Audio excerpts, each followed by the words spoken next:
Good evening, ladies and gentlemen.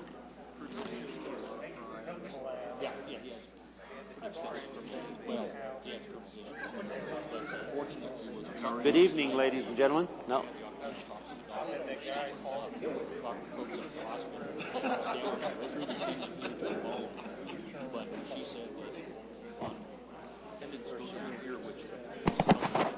Testing. Okay. Good evening.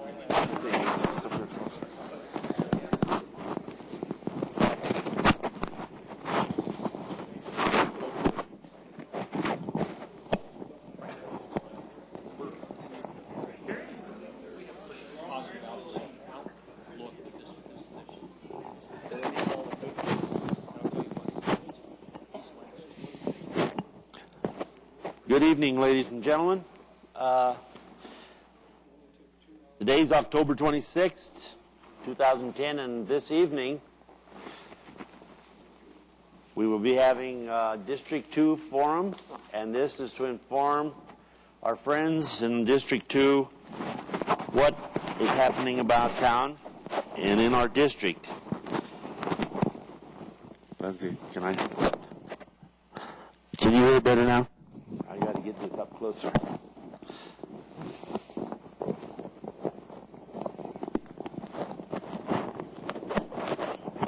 I could put it on my tongue, but I don't think it'd stay there. Yeah, I'll just hold on to it here. So we're very happy that we have you here tonight. We have some real nasty weather out there, and I know that a lot of our folks that come down here are the senior citizens, and so I would think they probably, a lot of them stayed home because of the weather. This evening I would like to introduce the city council that we have here. Is Mayor Doug Clark, and we have behind us Mr. Cernanek. All right. Debbie Brinkman, Peggy Cole, and Bruce Stallman. Is there anybody else here from the council? Jim's up there. Jim, over here. Jim Taylor. Those are the people that take care of your city. Our first presenter this evening is Bibi Kleinman. She is the Executive Director of Doctors Care. Since 1988, Doctors Care has been serving patients who are uninsured or underinsured. This wonderful organization has been operating in the Orchard Medical Plaza building just east of Broadway since 1993. More than 800 providers, 5 hospitals, and their pharmacies and labs participate in this program. Bibi is here to tell us more about Doctors Care. Bibi?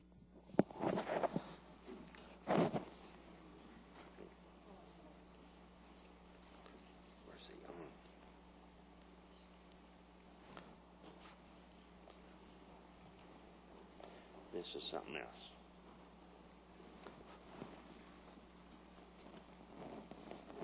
Have long fingernails. That helps. Okay. Thank you. Is that good? Yeah. It's truly my pleasure to be here this evening sharing a passion with each of you for our community.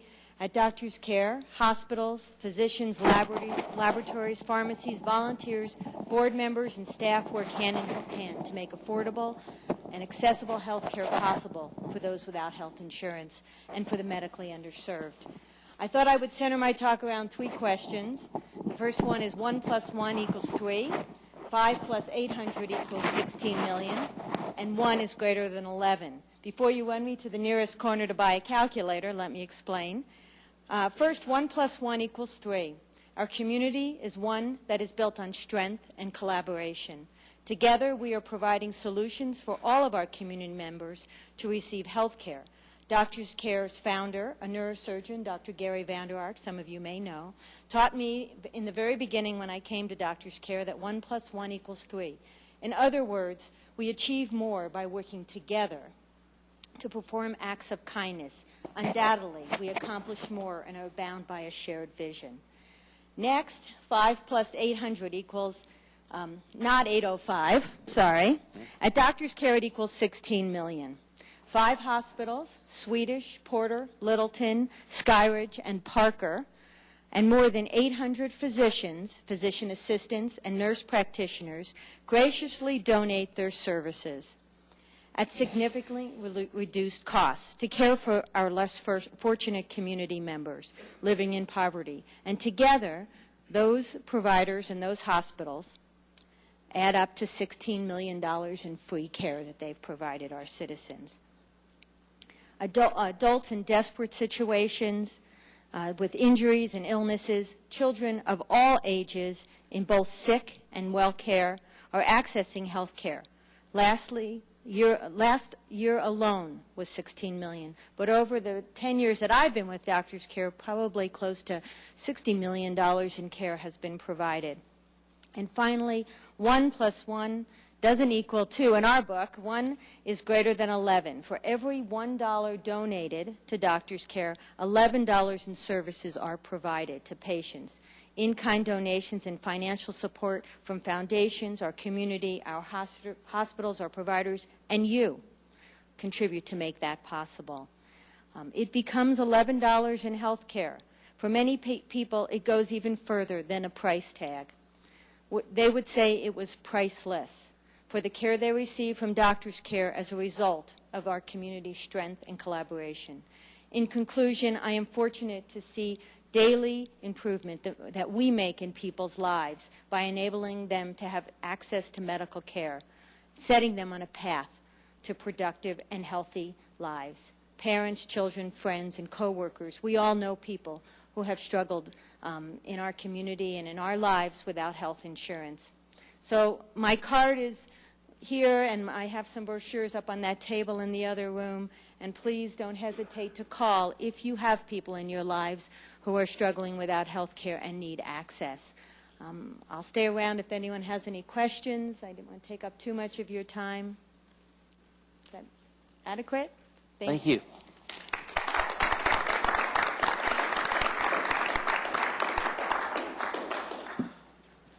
Up next is Mark Behrens, who is the city's Neighborhood Resources Coordinator.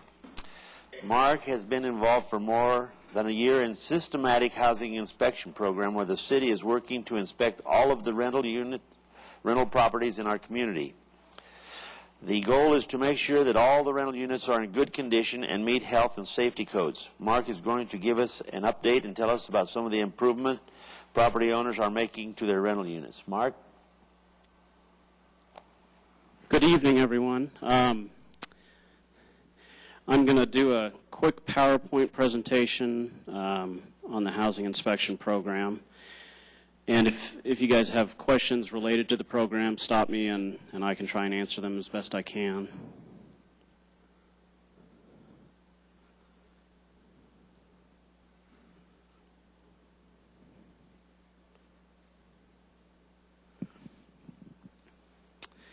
The systematic housing inspection program is, we move from complaint-based to only, so we would respond to tenants on a complaint basis. We've moved from that to proactive program. The program was started in 2008 in a response to a rise in tenant need and as well as an aging rental stock. There's other cities in the metro area that have similar programs. Aurora, Westminster, and Colorado Springs are a few of them. With this program, we work closely with code enforcement, the building department, police, and social services as well.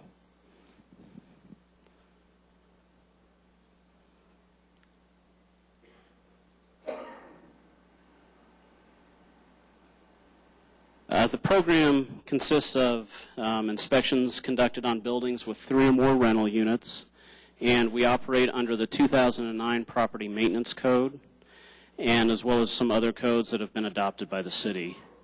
The owners of the buildings are responsible for all repairs that we ask them to make.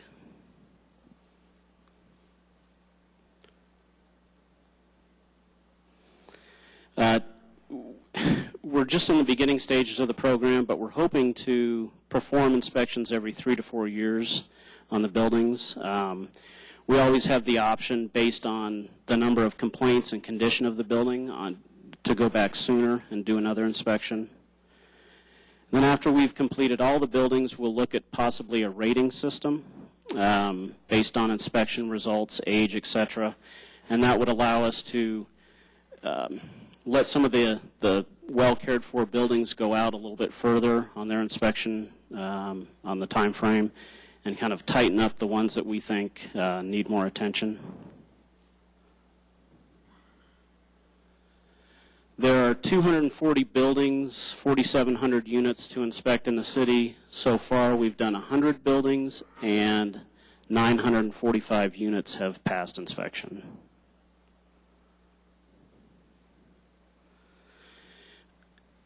I believe in March of this year, we did a resolution to incorporate a fee schedule.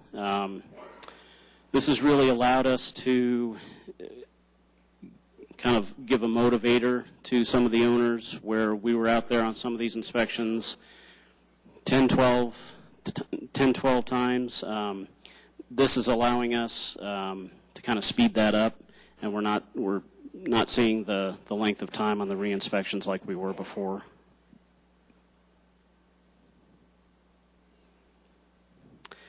When they complete the program, we give them a certificate of completion. This is also kind of another motivator for the owners. A lot of them, will post it up for prospective tenants, kind of show them that they've completed our program and that they have a good building.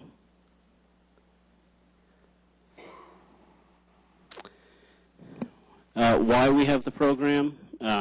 It helps us ensure the health and the safety to the tenants, protect and enhance property values.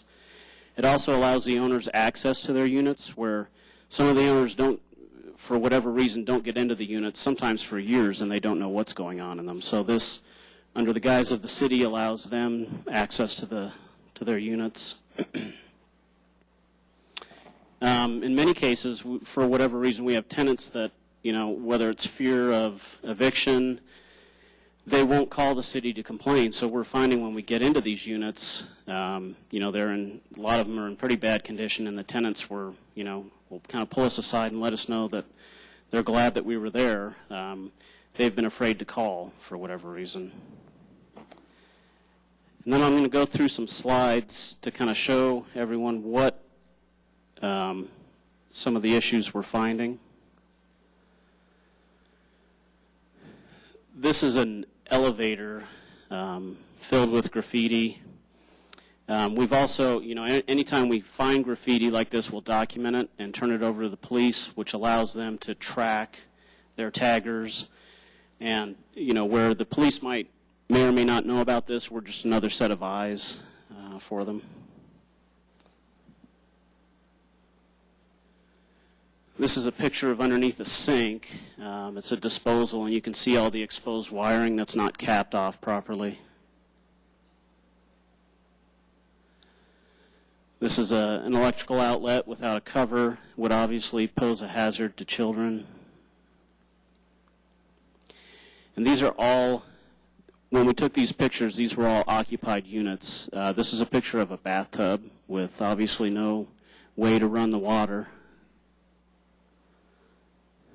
Again, some wiring hazards. This is a picture of the outside of a building. You can see where a piece of the siding has been pulled away and it's just been boarded up. This is one of our most serious issues. We require that in a rental property they have smoke detectors in every bedroom and in the hallway outside the bedrooms. We find a lot of times if they have them, they're not working.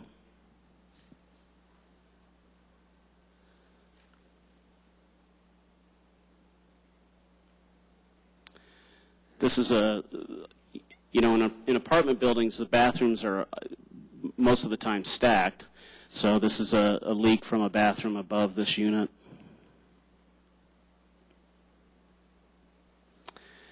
This is a case where our coming into the unit allows the owners to see, a lot of times the issues are tenant caused, And this is obviously tenant neglect, and they've been cooking grease or with grease on the stove and have probably not cleaned it for years.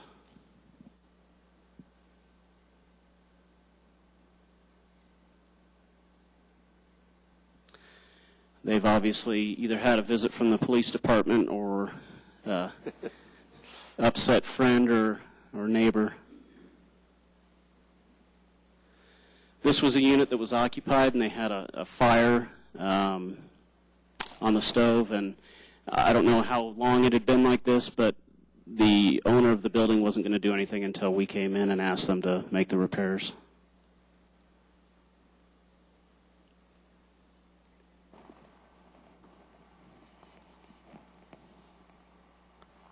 In areas where we have ceiling damage like this will oftentimes compromise the fire retardant ability of the drywall.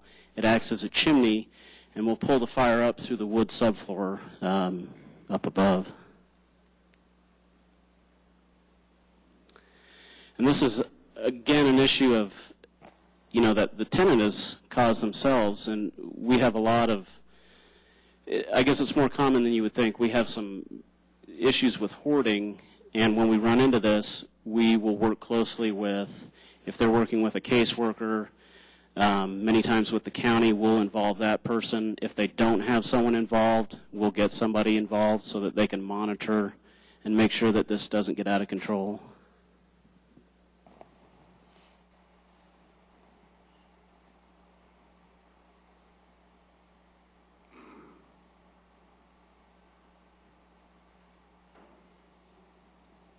Then the last slide, the bug on the left-hand side is a bed bug. The bug on the right is a roach. Denver is actually 6th in the nation for bed bug infestations. And I think they're attributing it to the fact that we have DIA, which is an international airport, and the bugs are being brought in through international travel. And it's a pretty serious problem. Probably the best treatment for bed bugs is a heat treatment. However, it's so expensive, it's really not an option for most property owners. So they're left to the sprays, which I think there's a minimum of 3 sprays before they can make sure that the bed bugs are out. But many times they'll come back. People will find things in the trash, whether it's a mattress, piece of furniture, and they'll bring it back into their unit, and the bed bugs come right back in. One of the programs we do have available to property owners is called RPAL. It's a Rental Property Association of Littleton. And we provide quarterly trainings for landlords, managers, agents. We discuss legal issues. A lot of times we'll have attorneys come in and talk about, the good way to, foolproof ways to write a lease, how to do a proper eviction. And some of our landlords just don't know, and that's a great forum for them to educate themselves on better rental practices. Thank you.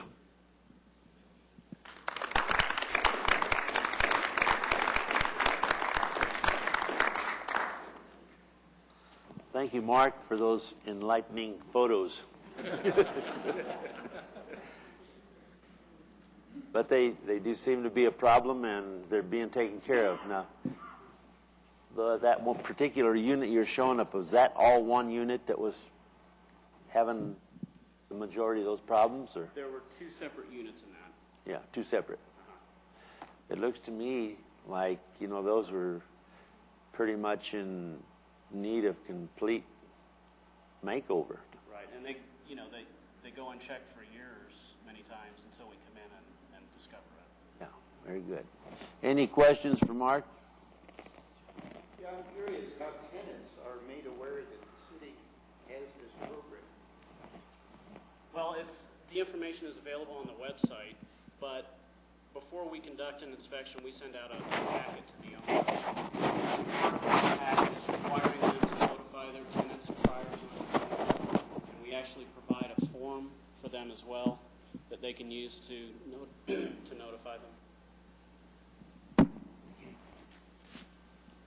How long has this started it back up in 2008. 2008 is when the program started.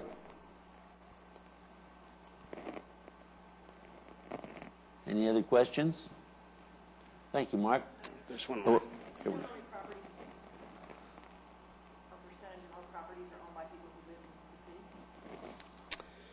You know, I don't have a figure, but just off the top of my head, I would say most of the larger complexes that we're looking at are the owners do not live in Littleton.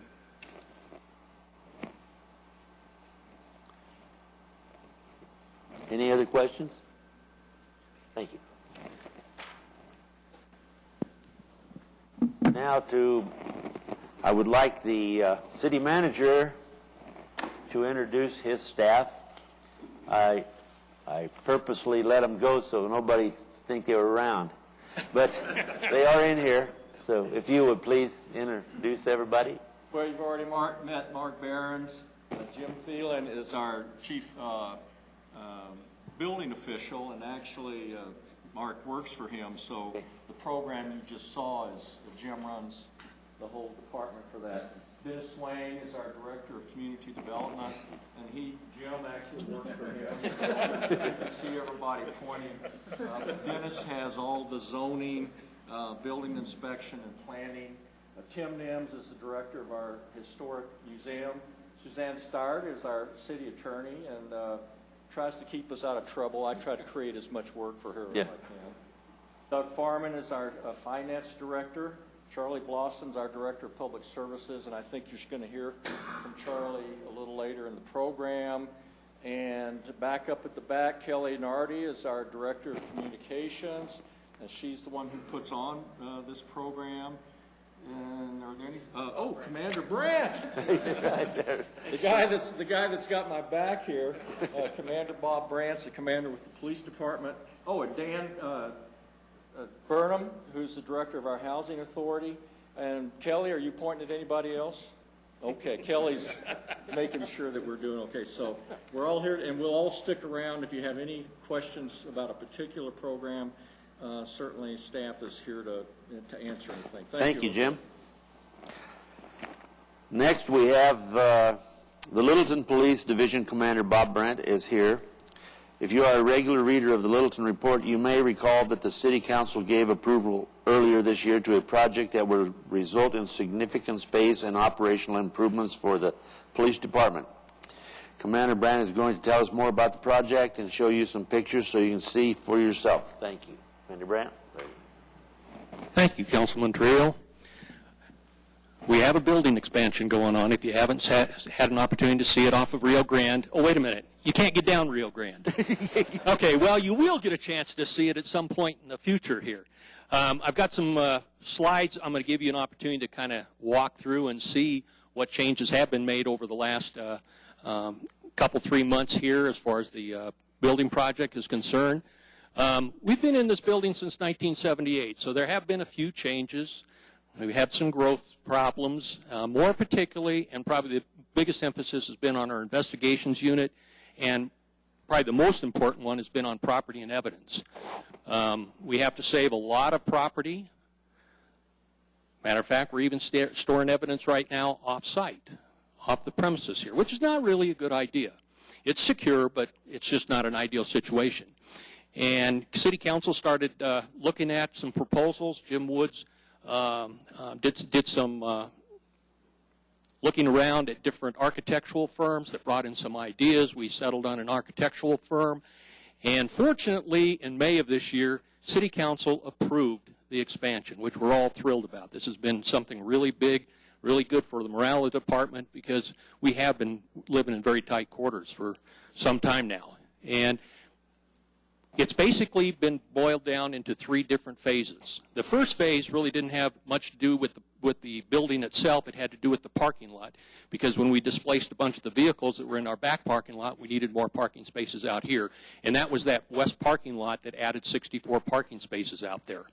Phase 2, which is the phase we're in currently right now, is going to be taking and adding the expansion. That is the new part of the building.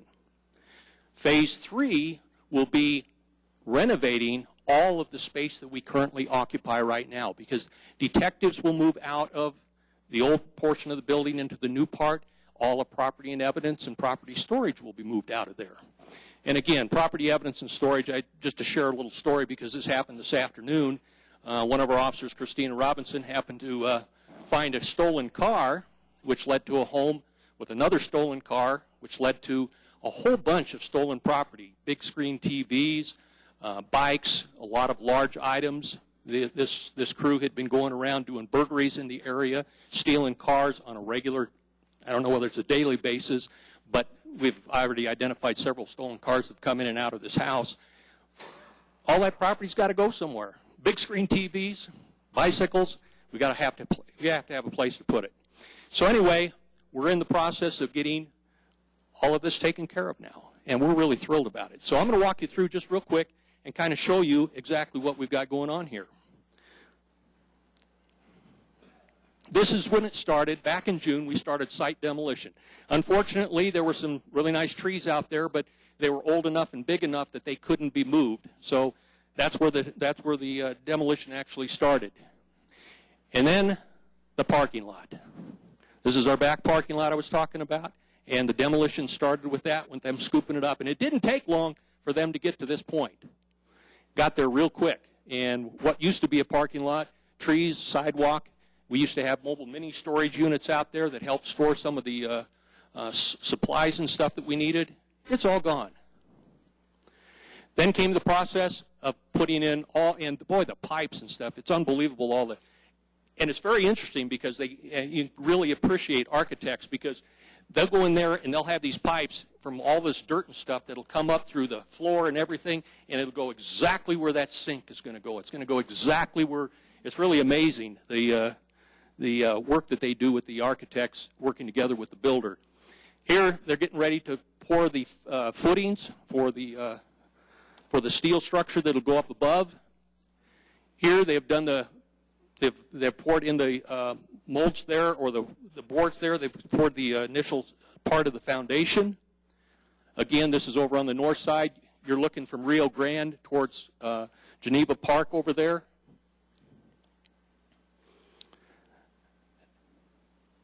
I don't know how many officers probably tried to get up there and start that thing, just the thrill of getting into a big piece of construction equipment. There was a lot, and there continues to be a lot of activity on that back lot. Obviously, they've got to get in and out. They're bringing in supplies. It's really been chaotic back there, but believe me, the officers are more than willing to deal with the chaos because they know what's coming. Retaining wall on the north side that had to be fortified. Here they've gotten those footings ready for the steel structure to go in. More of the foundation. This is looking from Rio Grande, looking back in a southwest direction. The underground plumbing, you'll see another photograph coming in here with all the pipes coming up out of the ground. Look at all that. And those are all right exactly where they need to be. You know those footings they put in where they've got where the steel structure come down, they'll have the 4 bolts there. You know, they're just taking these off plans, and those things fit perfectly right down on them. It's been kind of a learning experience for me.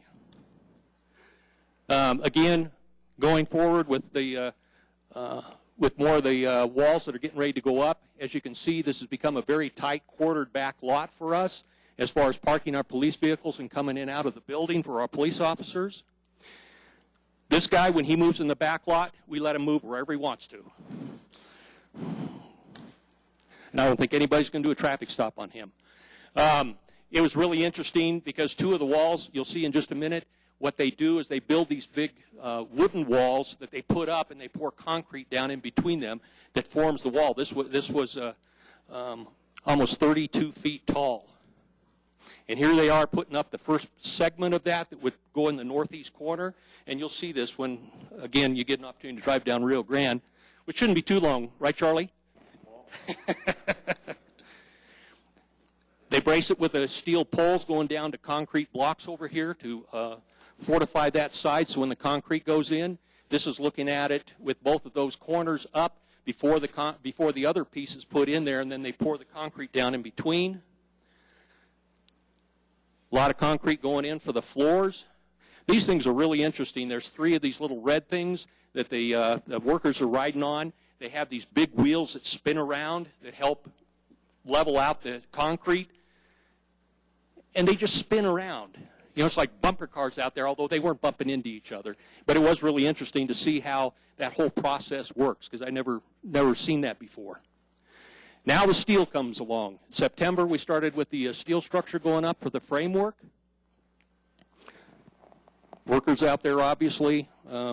This isn't very high up in the air, but I, had a picture of, somebody like this out on a 25-story building, and I don't think I'd be out there. Thank you. Second floor is going in here. Now you're getting a better idea of what it's starting to look like over there on the east side. Again, this is looking north. Rio Grande is on your right. Prince Street would be over on your left. The roof joist going in at this point. This was really going fast. It has gone very fast. I've been really impressed. We have Saunders is the construction company, which is a very large firm that I think we got the A-team working for us right now. The roof joists.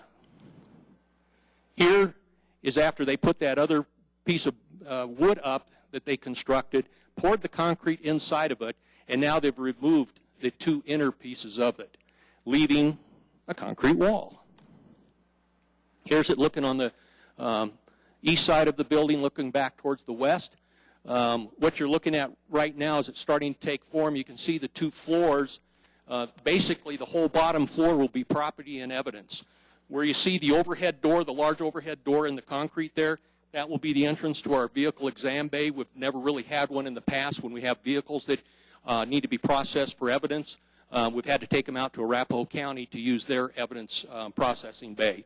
We will have our own right here.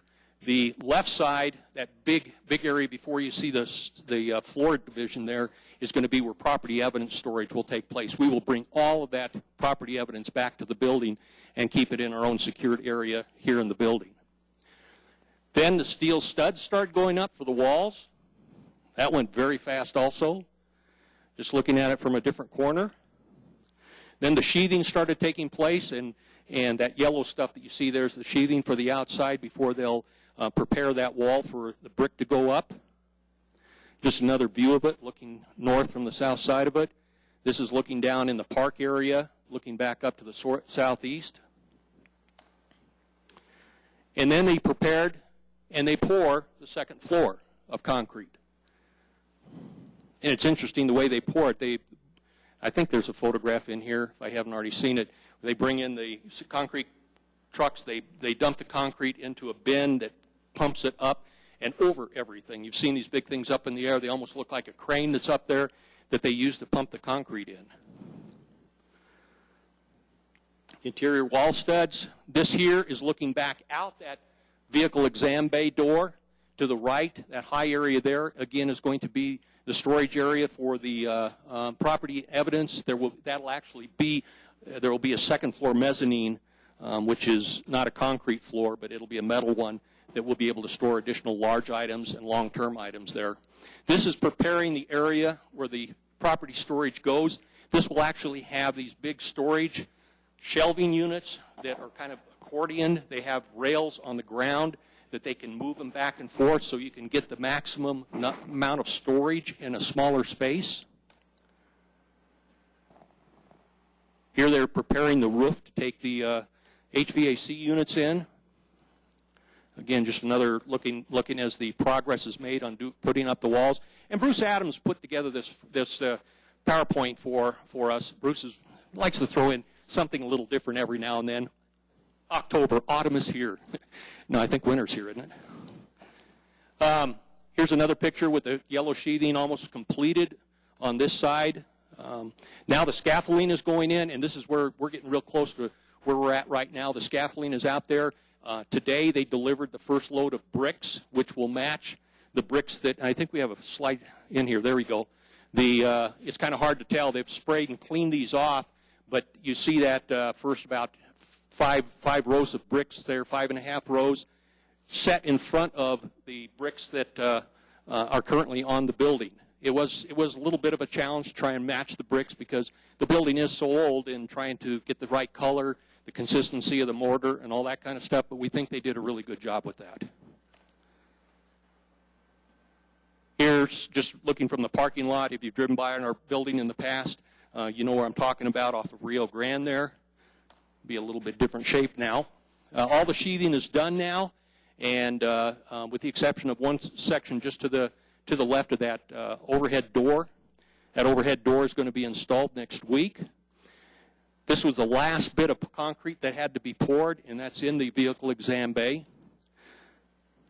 Again, another picture of that.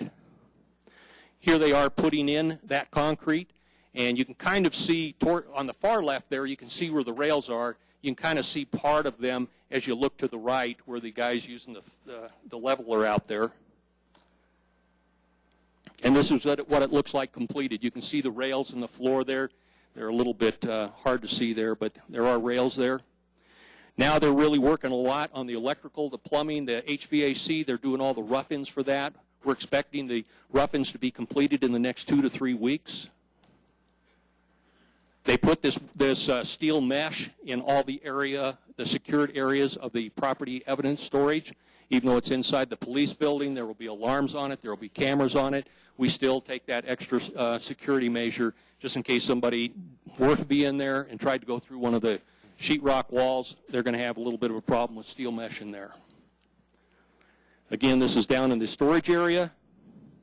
This is looking from the park. Looking back up, you can see all of the outside sheathing is all completed on the building in preparation of the bricks to go on.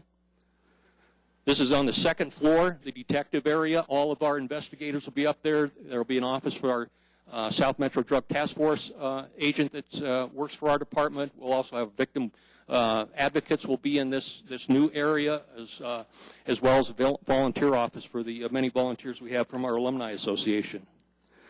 Again, just another view of some of the interior walls that have gone up. Now, and this just happened within the last week. They delivered sheetrock, and actually they're in the process of putting the sheetrock up now. Unfortunately, when they started putting up the sheetrock where we could go to our back second floor window and look out, which always had somebody's nose print on it because they were always looking out there trying to see what's going on, now we can't see because they're putting the sheetrock up. Like we didn't want to move to that point. This will be the entryway coming into the detectives. They'll knock out that glass you see on the left there, which is glass where I'm talking about the nose prints would be. And that will be the entrance coming into our new detective division. This is just looking back the other direction from there. Different detectives' offices. This is the getting ready to put the weatherproofing on the roof. And then they put this concrete pad up there for bringing on all of the HVAC units, air conditioning, et cetera, that will go up on the roof. This is with it completed. And this is bringing in that unit. When you look at that, it doesn't look real large, but then when you look at the size of the guys that are standing there, this is a very big unit. They brought it in on a very long, large, flat trailer. And these cranes, it's phenomenal what these cranes will do. And that's it. So we're right now, what you saw is what they've got that unit up on the roof now. They're doing the sheetrock in the interior of the building, and we're currently looking at completion of, remember it was the 3 phases. Phase 2, we're hoping to have that done around the end of the year, going into the first week of January. At that point, we'll move all of the detectives over into the new expanded area, all the property and evidence over there. The patrol division, which is the division I run, we are going to move up to the service center for a short period of time and vacate that area. So between us moving with detectives and property and evidence, most of this area that is currently occupied in this building will be then totally renovated. They're going to go through and rearrange and put in different offices and do some adjacencies that we feel are very important to our operations. And then we hope to have this all done, and we'll have a grand opening. We'll announce that to everybody right around April, end of April, beginning of May. Are there any questions I can answer for you? Question over here. Yes, ma'am.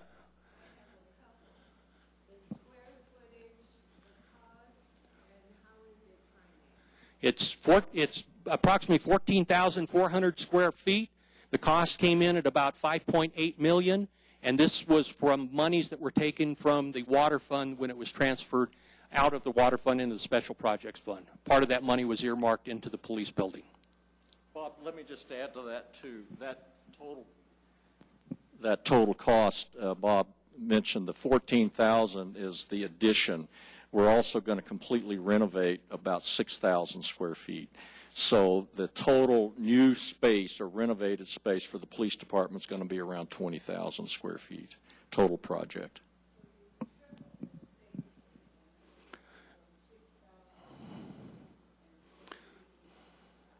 We have approximately just under 14,000 square feet right now. We're basically doubling the size that we have.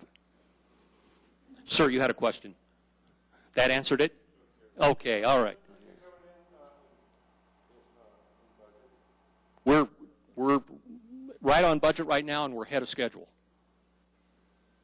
We hope that both of them will be on that other side.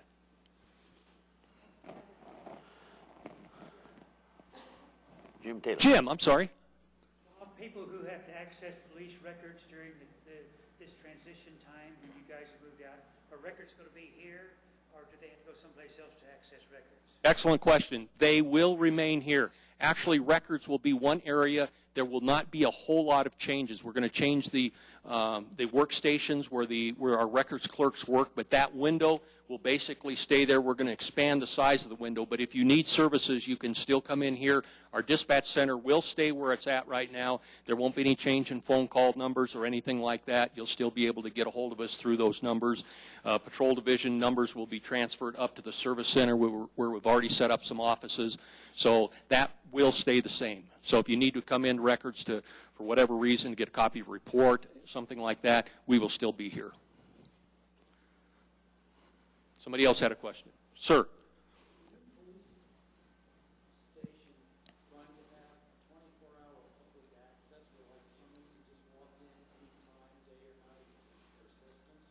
No, we will not, and we haven't in the past.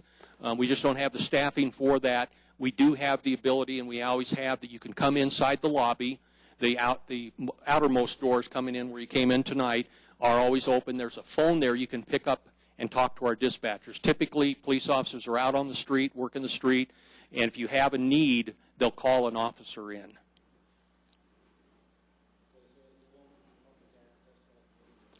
It'll be, yeah, you'll have public access during the day. The only access for the public in the evening when the building is closed will be just into the main lobby area, but that has a direct phone tie to the dispatch center, which is located here in this building. Any other questions? Thank you very much for your time.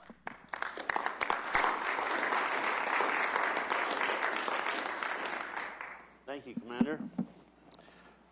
Our next speaker is the gentleman that does all the streets and everything else, Charlie Bloston, the city's public services director.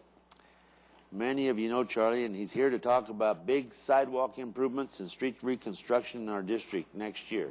Charlie, you got it. I get the boring part of the program.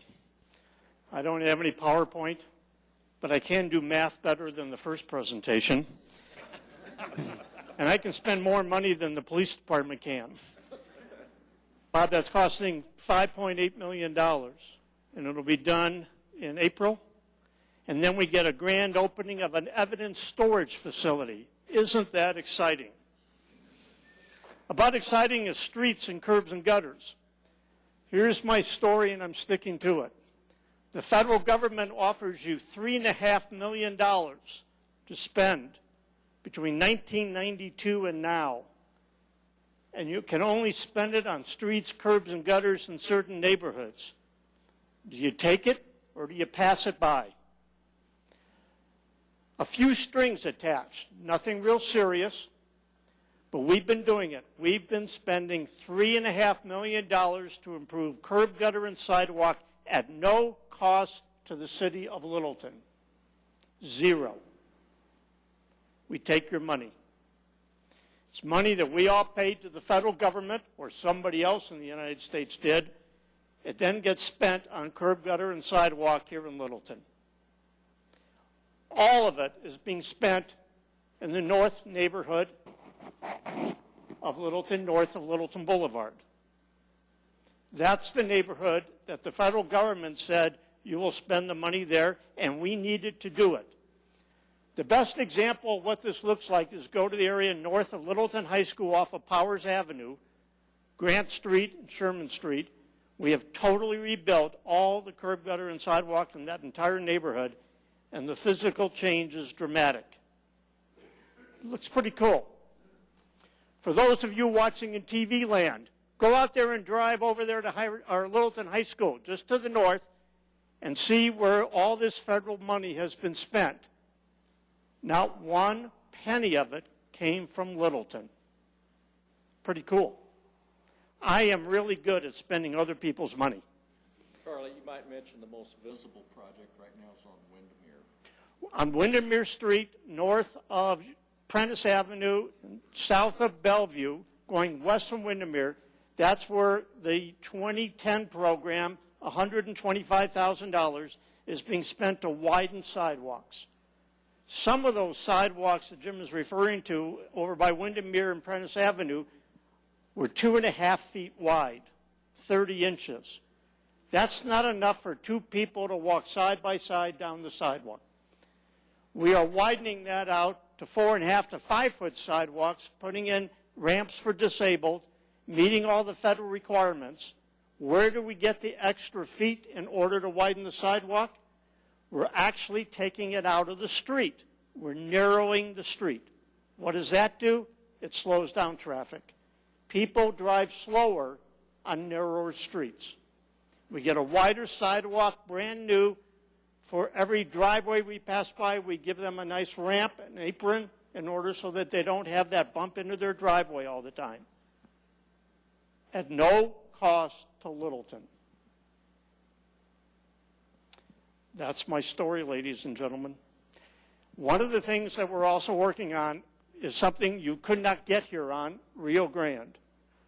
We're rebuilding Rio Grande, one of the oldest streets in Littleton, from Main Street all the way north to the new apartment complex called Alexan, about a block north of Crestline Avenue.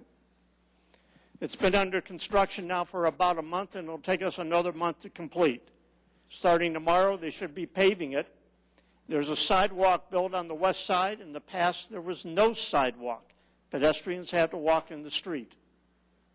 We're putting in a sidewalk there. We're going to mark the street so that bicyclists are encouraged to use it, showing people that you have to share the road and providing space for a bicycle rider.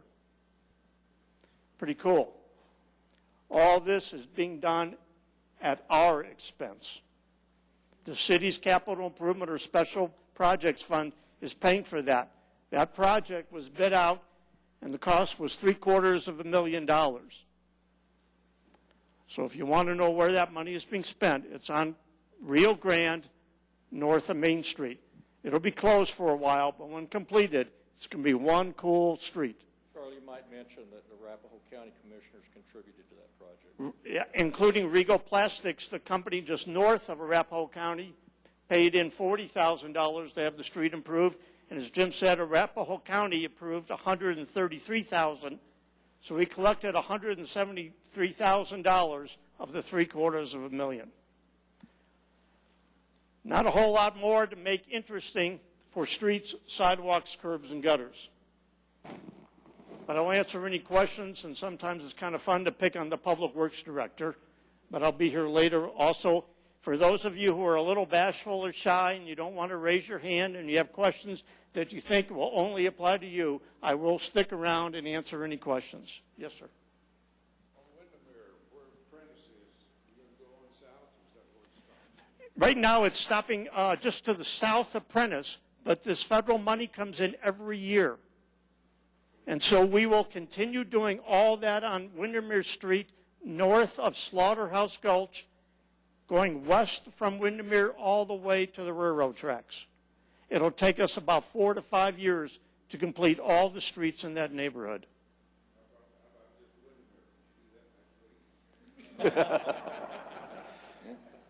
To be brutally honest, no.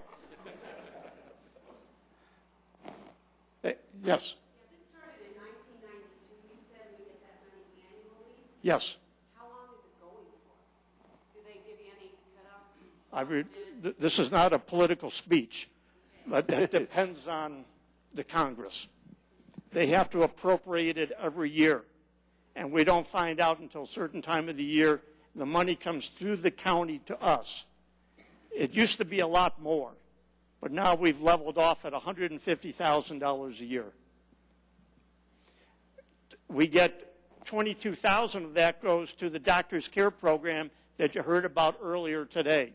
So the amount that goes to curb, gutter, sidewalk, and streets is about $125,000. And we get a good deal for that because construction prices are so low right now. You had another question? Yes, Larry. I understand you know something about a trail along the city ditch. Any updates on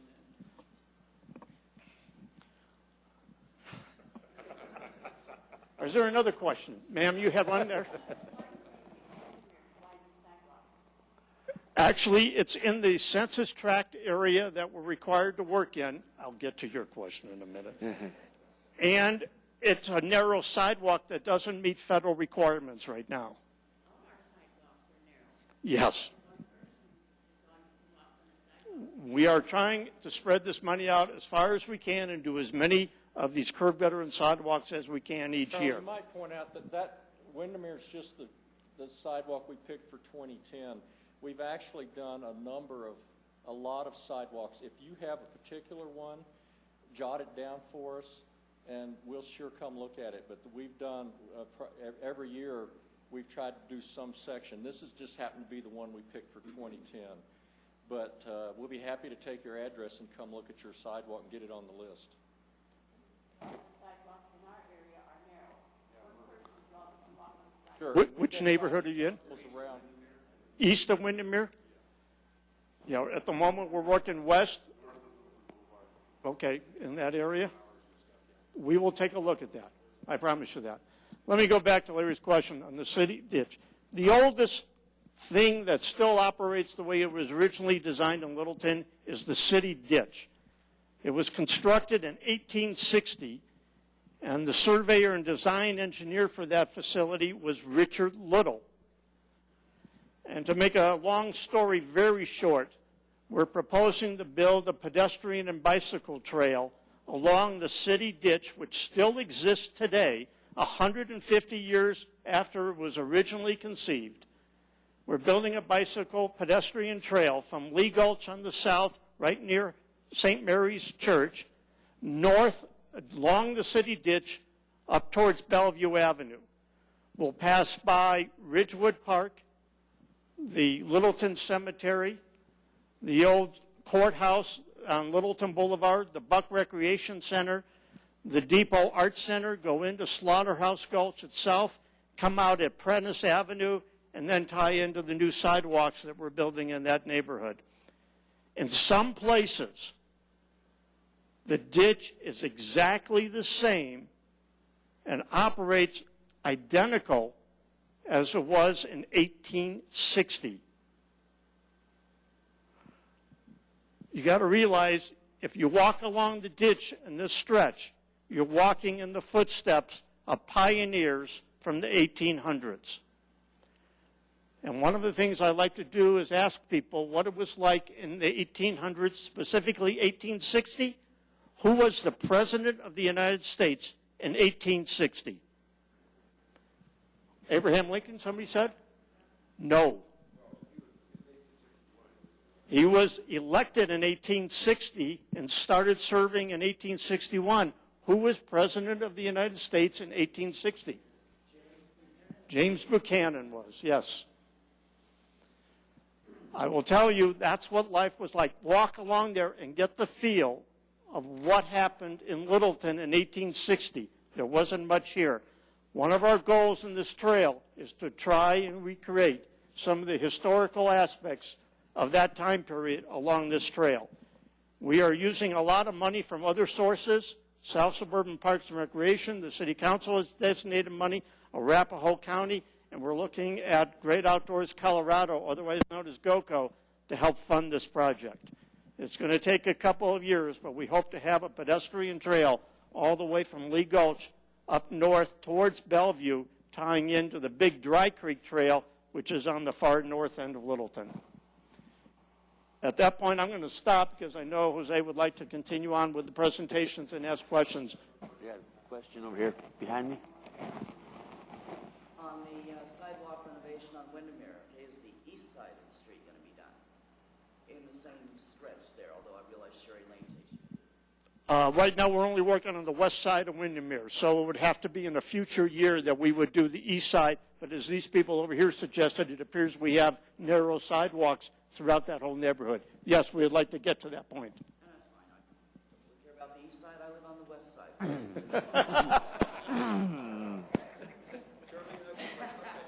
In a few neighborhoods, there's a wide sidewalk with grass then next to the road.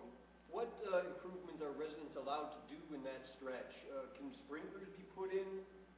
Grass, pavers, flowers? I own some of that, or I guess I don't own it, but I'm responsible for some of that, and I don't know how to take care of it. The answer is all of the above. I can do any of those things? The area between the sidewalk and the street where there's grass and sometimes trees, you can re-landscape that, put in grass. You can put in native landscaping, flowers, shrubbery, brick pavers. You can do some things like that. The sidewalk to run a sprinkler system? Yes, a lot of people do that. I'm not done with you.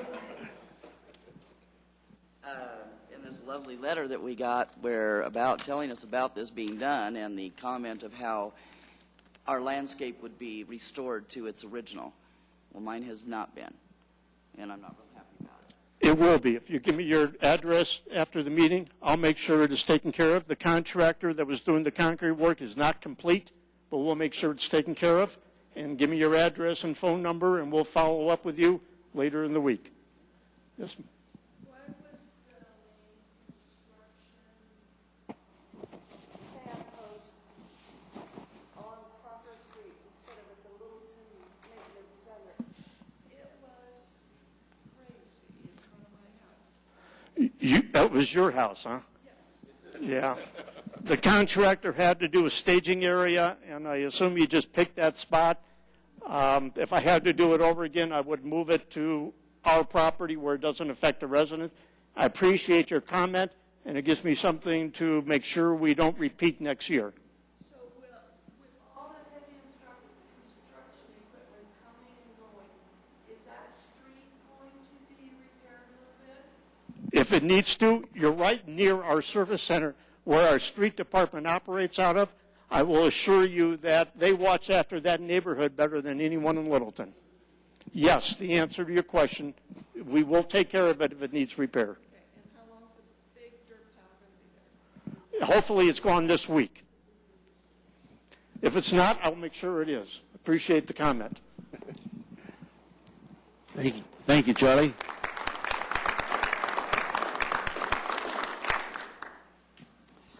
Okay, we have some interesting news here from our Littleton Housing Authority on this is just general information on the rehab program. The Littleton Housing Authority has funds available to assist low and moderate income homeowners with improvements to their homes. Kitchen and bathroom renovation, landscaping, room additions, and other basic improvements can be funded with loans up to $25,000. Give them a call if you have any questions. Anybody have any questions? Want some money? Dirt cheap. On this particular little program here on the Housing Authority, I would like to ask Mr. Burnham if he could give us some information on the apartments that were purchased by the authority and how does that come along? Are they finished? Might give the addresses. Some people were asking me which ones were. Yeah, we purchased 3 properties in 2008, October of 2008. There are 3 23-unit buildings, 143, 183, I'm sorry, 123, 163, and 183 West Powers Circle. We have replaced all the boilers and all the windows in each of those buildings. We're still waiting for permanent financing. We are working to get some grants on that. And once we get that, then we plan to do a complete exterior renovation of all the buildings and complete interior renovations that will be new plumbing, a lot of different things in each unit, including new appliances, new kitchens, new bathrooms, new floor coverings. So we've started some. Right now we've got about $400,000, Lori, is that right? That we've spent. Part of that was through grants. We've just applied for another grant, and that will help fund some of the exterior renovation. So we're moving forward. Like I said, with the downturn in the economy, our financing hasn't come quite as quickly as we'd hoped, but we're pretty hopeful that we're going to be able to start getting all of that done in the next year or so. So Littleton City Council was very generous and gave us 2 years of allocation of private activity bonds from the city, and so we will be using those as well as some tax credits. Thank you, Dan.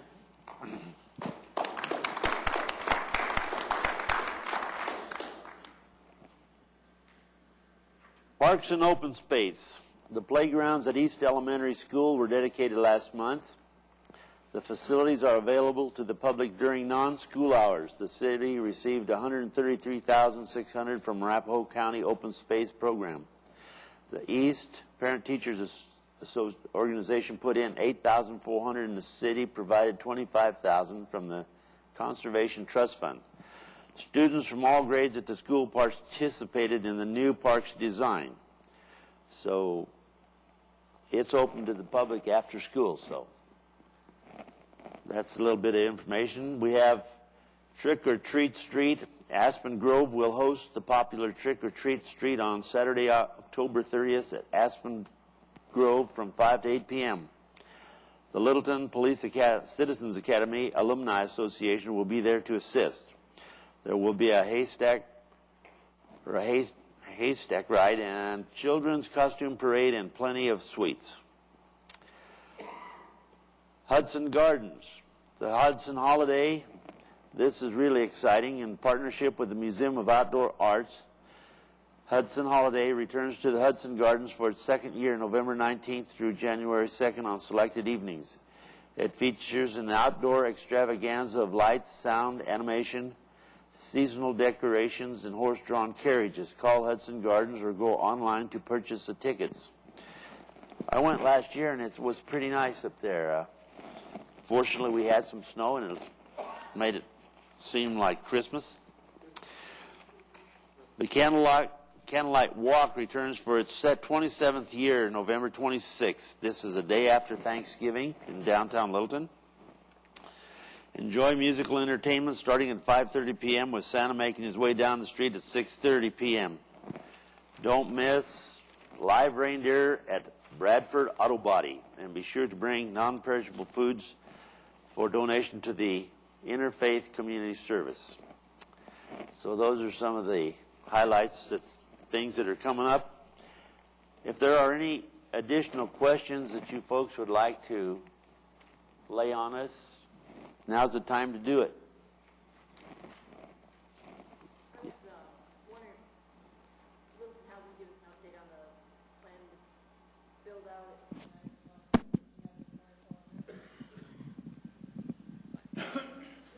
I couldn't hear you. I mean, you better take that.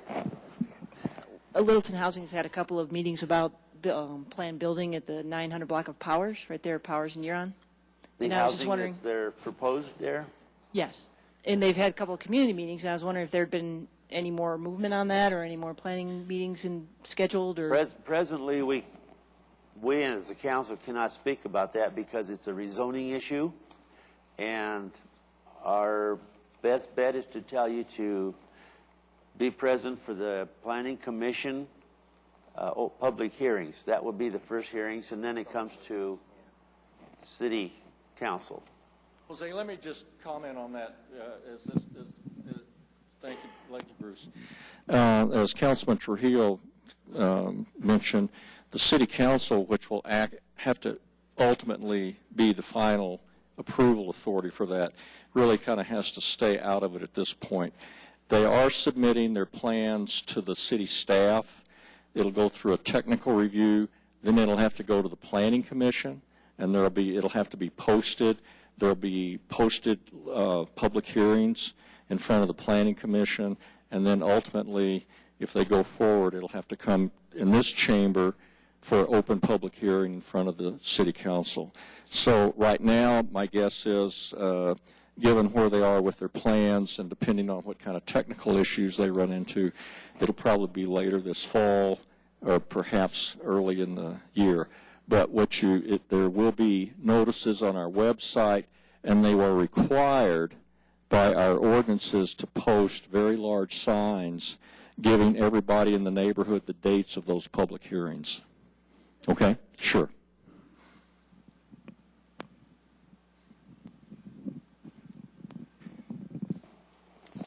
I'm on the board of St. Francis Center, which is a daytime homeless shelter in downtown Denver.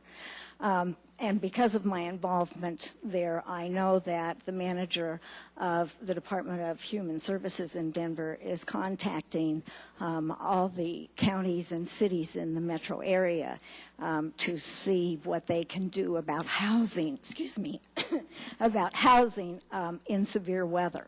And I just wanted to know what, or if any participation the city of Littleton has in that program. I don't recall. Do you recall anything, Jim? Let me comment on that. The housing in the severe weather, in fact, I just had a meeting today with Sandra Blythe-Perry, who's the Executive Director of Interfaith Community Services. And you may know Sandra, they have a partnership with the Colorado Coalition for the Homeless, which they have I think it's a 50-unit complex right over by Loretto Heights. They are starting to try to put together a coalition with some of the churches to look at severe weather conditions. Some of the churches, if you're involved with that, have been trying to arrange for emergency shelters in their basement, in their facilities, and they're trying to initiate a new sort of a network where the housing authorities, the Colorado Coalition for the Homeless, and some of the faith-based organizations can reach out to those people. As you probably well know, it sounds like you're very familiar with the homeless situation. It's a very tough circumstance right now with so many, particularly the increase in women and children because of the severe economic downturn. So we are participating. And Sandra was in to see me today, and we'll try to network with all the churches in the area to get people through this winter. Okay, sure. One of the local churches that's doing that is St. Timothy's on Dry Creek in Clarkson. So if you want to contact them, I don't know if you're familiar with them. They have a task force together that's looking at this specific issue. And I don't know if they've contacted Interfaith or not. Not yet. Okay. Okay, great. I just wanted to ask, going back to the Littleton Housing Project on $900,000, we're going to have multiple times for we can input as a community, or does the Planning Commission want to input, correct? Correct. Yes, sir, that's correct. There will be multiple hearings. So you'll have an opportunity to come and sign up both at the Planning Commission, and then again, it'll be an open public hearing when it gets to City Council. Yes, sir, you'll have opportunities to speak it. Yes, sir, absolutely. Yes, sir. Any more questions? No, I have a question. Question over here. I saw a building being torn down on Broadway just south of Orchard, and I was curious what was happening with the land there. Do you happen to know? No, Just south of Adams Rental. Yeah. That would be out of our jurisdiction.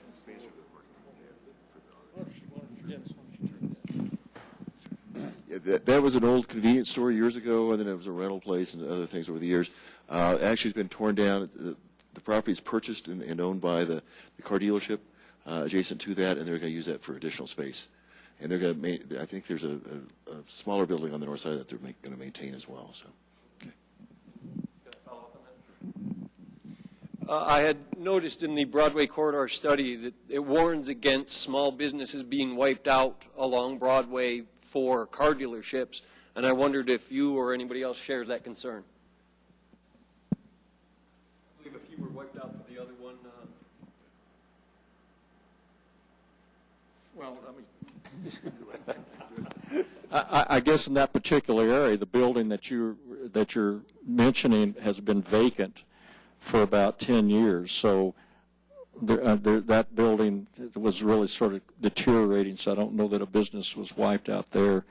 The only other expansion has been where the Hyundai was, and they took out the Crystal's adult services store went out of business, and so they purchased that, and then there was a landscaping business there. So I think those businesses, most of them, they got a pretty good offer from Hyundai, and I don't know that was in any way a forced circumstance. But but for some of those other businesses, that we do have some limits, planning parameters for what car dealers can do. So we're very sensitive to the smaller businesses, and would certainly be looking after their interests in any more expansions. One more, if I could. Sure. I wondered why the preface to the Broadway corridor study is not posted online with the rest of the study. There's an introductory letter that the committee felt was important to include by way of explanation, and I notice it's not included in what's posted. We can look at that, Dan. I think the Broadway corridor study is 10 or 15 years old. Am I right? It's 25 years old, so this is the first time anybody's in the last 10 years has asked me about the preface, but we can do research on it, and we'll find out, and perhaps we can get that posted.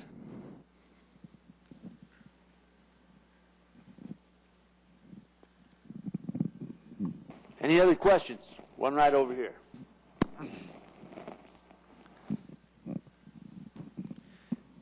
I understand the Denver Water Board has requested that the city reevaluate its contractual relations, the total service contract that Littleton has with the Denver Water Department. I was wondering if anyone could comment on that and when that might be before the council for action.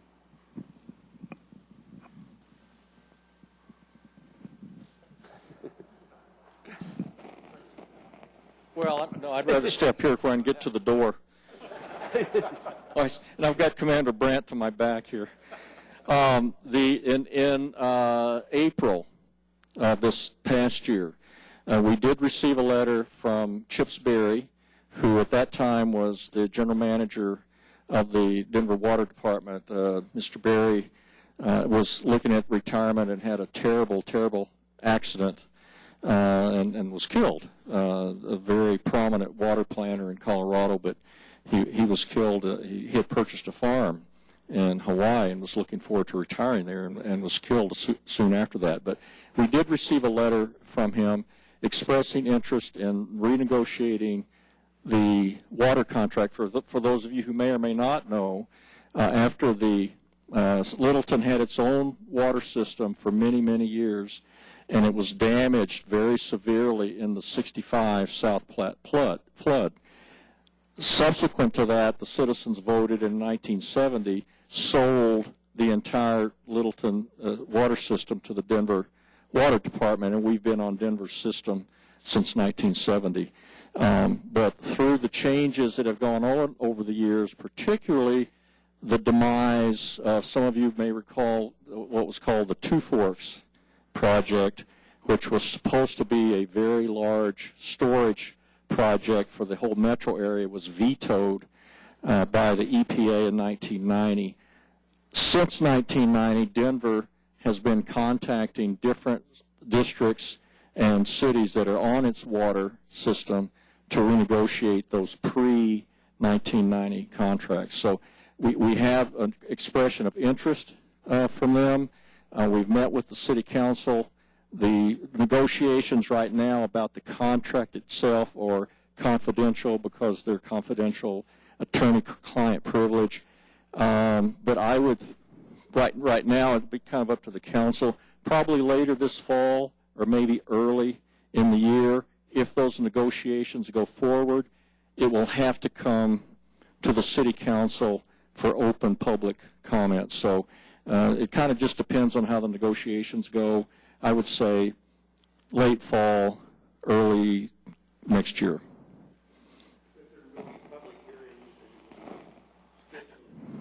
Yeah, yes, sir. That contract cannot be, has to be amended in a public, open public hearing. Yes, sir.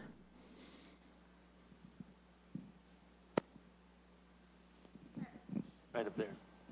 Why is it that the people that are in the inner city paying higher amounts every year on the utilities, the maintenance that we get billed yearly? Why is it we're paying $70 to $80 more every year than the people that are in the outlying areas of Littleton? Which utility are you talking about? The water, the sewer, the maintenance that we get billed every year, once a year. Oh. Why is that like $70, $80 more than those that live in Ken Carroll and all of those developments? What she's referring to is the annual sanitary sewer, the once-a-year annual sanitary sewer bill. And the reason is because if you live in the city, you pay for the treatment at the plant, but we also maintain the internal system, all the pipes within the city. What you don't see is the people who live outside, they pay a separate charge to those districts. I'll give you an example. Ken Carroll Ranch is a special water and sanitation district, so they pay a base treatment fee to us, but then they get billed a separate charge by Ken Carroll. So that's why it appears that there's a discrepancy. But you're paying more to us for maintaining the sewer lines that are inside the city. In that same bill also is a storm drainage fee, the $24. And that's been used over the years to match money with urban drainage. We've done several $1 million worth of storm drainage. But the main difference is those people who live outside, they're paying a separate bill to those districts that they're in.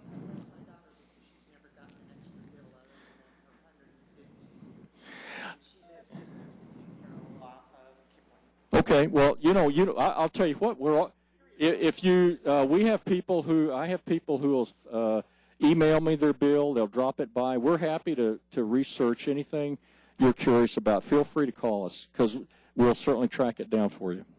Yes, ma'am. The mayor's trying to horn in on me here. On some of those districts, that charge appears as a property tax, and some of those districts have accumulated a excess fund balance from various charges, some of it from tap fees. And in those districts, they're funding the maintenance of their internal sewer pipes from the fund balance. So there may be a district that that doesn't have a separate charge. There are some districts where it comes through by property tax. There are some districts where they have a separate charge that appears on a bill that they send out. So it depends on which district you're in and what the circumstances are.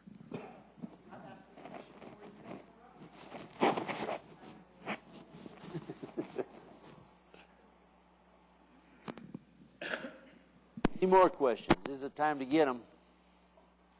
Lay it on them. Well, folks, we're a little ahead of time.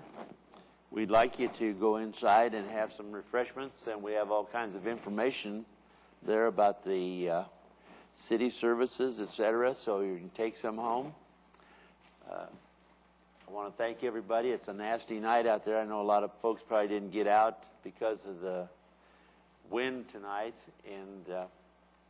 but we did have a pretty good crowd after all.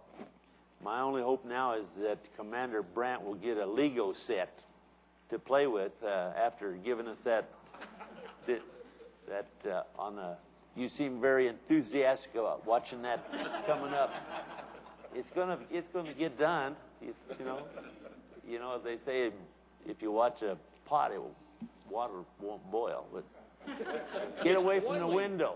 Get away from Okay, folks. Oh, wait.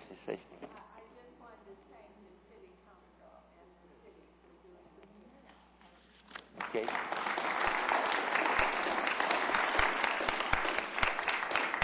Thank you very much, folks. Go on in and have some refreshments.